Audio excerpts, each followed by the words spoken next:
Morning everyone, Jack here, TalkNorwichCity. You joined me from a lovely northern village in France. France has really grown on me in the last couple of years. Had a wonderful trip to the south coast last year actually, and since that point vowed to try and make a bit more of an effort seeing a country that's right on our doorstep really, isn't it? Drove over this time for a couple of days, little international break, bit of warm weather, some nice wine, some nice food, and see what this place has to offer. Anyway, Norwich City, can't win at home. Oh dear.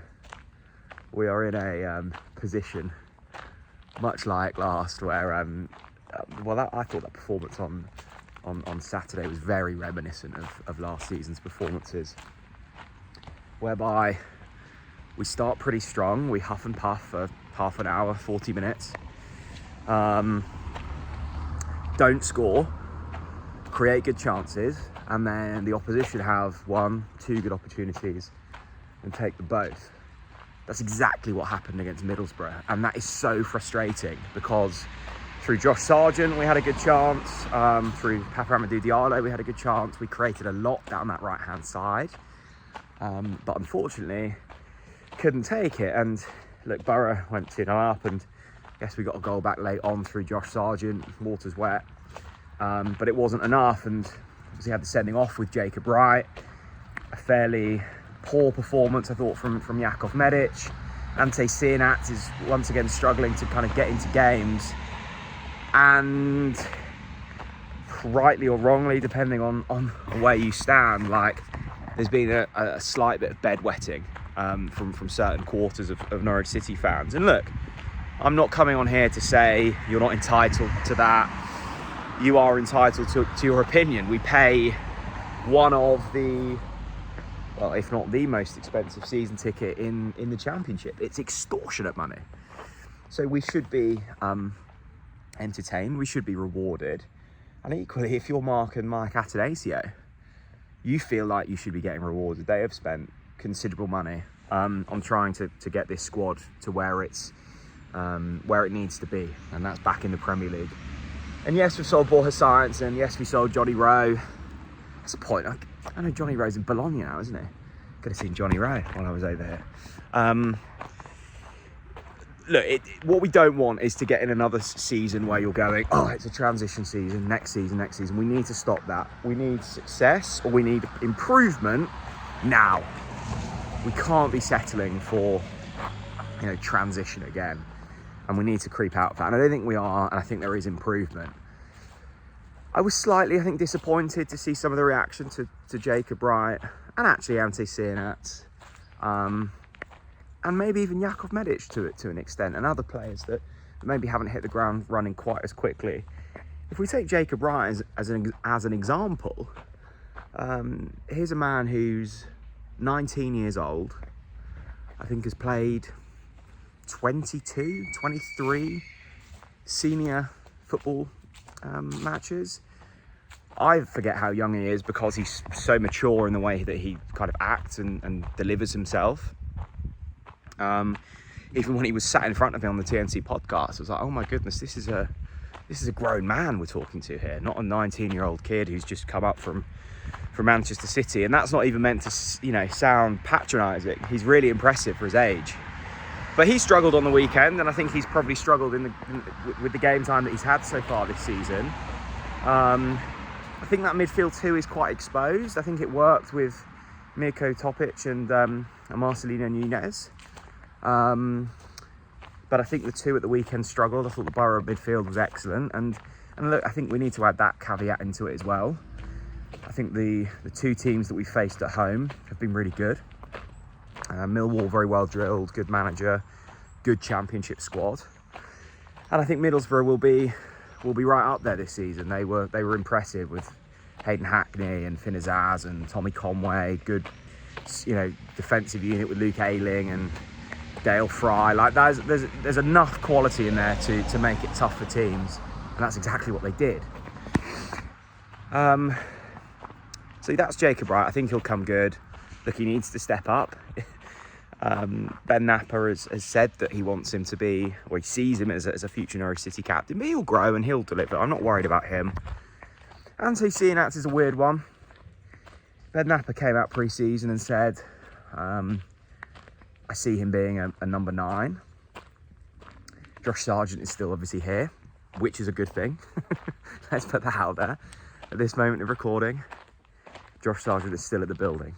4 in 4 for him. He has been remarkable, and that actually looks a better player than what he did last season. It looks like he's bulked up a bit. It looks like he is really thriving in that kind of sole target man role where he can hold it up and he can spin defenders, and you know, he scored a header, he scored a lob.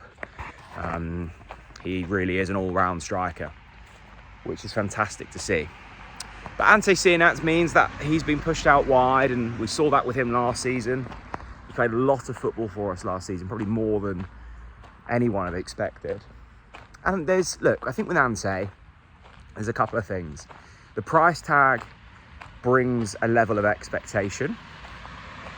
It does. It costs £8.5 million. That's a lot of money for a Championship player. And I think some of the comments from his former club slightly worsened the effect of that by saying, you know, can't believe how much we got for him, etc, etc. But it is what it is. We paid £8.5 million. In moments, he looks really good. I think he's got a cracking strike on him, and I think he's quite powerful. Looks like he's bulked up a bit as well, but does get lost in games. We've seen that a little bit this season, and we need that to improve. I think if you're Ante Cianats, you're probably looking over your shoulder at Matthias Kvistgaarden, who will surely be nearly fit now and good to go. He's had minutes in quite a few of the early games and has looked really sharp.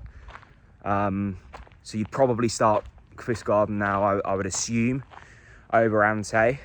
And then Jakov Medic, who's kind of been stood up and flattened out a little bit in 2 of the goals this season. Certainly the first against Borough. And was it the one against Watford in the Cup? I think it was, wasn't it? Where he's just got in a really awkward kind of position, and he's cumbersome, isn't he, Jakov? He's clearly a great asset to have because he's so tall and so strong, but in those kind of ground duels, we'll call them, he struggles. I think he's not the quickest. There were a couple of moments where he had the opportunity to release Jack Stacey a little bit earlier and just couldn't quite get it out of his feet. But again, with Jakov, I think it will come. So I'm in this really awkward position where I'm going, don't call it a transition season. It's okay to be frustrated with a couple of home games, but give it time. What has pleased me are those 2, particularly first half away performances, Watford and Pompey. I thought the Pompey game in particular, first half, we were excellent. You put in more of those performances, and I think we'll do okay this season. So yeah, it's a slightly confusing time. I think the fixture list has been quite tough for us first few games. There've been some really standout performances, as I say, Josh Sargent. I think Papamadou Diallo's looked brilliant. I think barring that moment of madness from Miko Topic, he's looked really good so far. Harry Darling is a superb addition. It's like, well, yeah, you sign a proven Championship centre-back and he proves himself in the Championship for you. It's not rocket science. He's a fantastic football player, and I really like watching Harry Darling play. So, look, plenty of green shoots. I've seen enough in these first few games to be confident for this season. I don't think it was ever going to be a really kind of easy transition. There are a lot of new players here. But again, you know, this Tuesday night against Southampton in the Cup presents opportunity to give minutes to some of the players. I'd love to see Kvistgaarden a bit more. I assume, well, Kenny McLean will have to play. That's not ideal. Or Liam Gibbs, maybe Liam Gibbs. Due to the injury the suspension, to Jacob Wright and the injury to Nunez. We really missed Nunez on Saturday. I think that was really outlined, and you know, I suspect if I'm Liam Manning, I'm going to Ben Napper's office straight away and going, we need to keep Nunez. We desperately need to keep him. So I think my message is somewhat muddled by the sound of this, but my message is, like, the system, I think there's tweaks. I think there's I think there's work to be done, and I'm not overly convinced with this back five, which is essentially back three in transition, because I think, like, we saw it with the Borough second goal. I think you and Robert said it on something, it might have been the Pinkham podcast, like, you get in a position where you've got three centre-backs that they just hand over responsibility to each other and no one really takes control. I'm not saying they've done that a lot, but we've seen it with a couple of goals now where that has happened. And I just think all of our strength comes at the top of the pitch.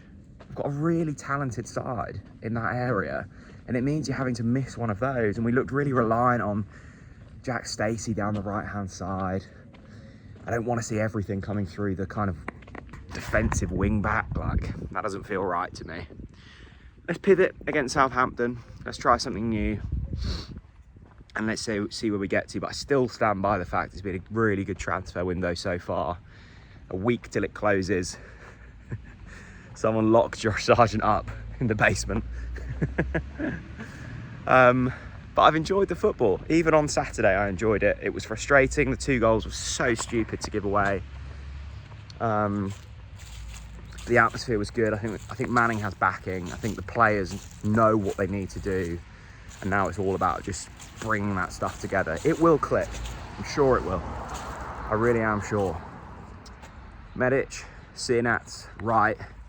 Let me know your thoughts down in the comment section below. I'll try and get another video out ahead of the Southampton game as well, because there's some bits I want to talk about regarding the cup matches this season. And yeah, I'm off to the bakery, get some morning produce, wash it down with a coffee and see where we get to. Thanks for watching, everyone. Bye-bye.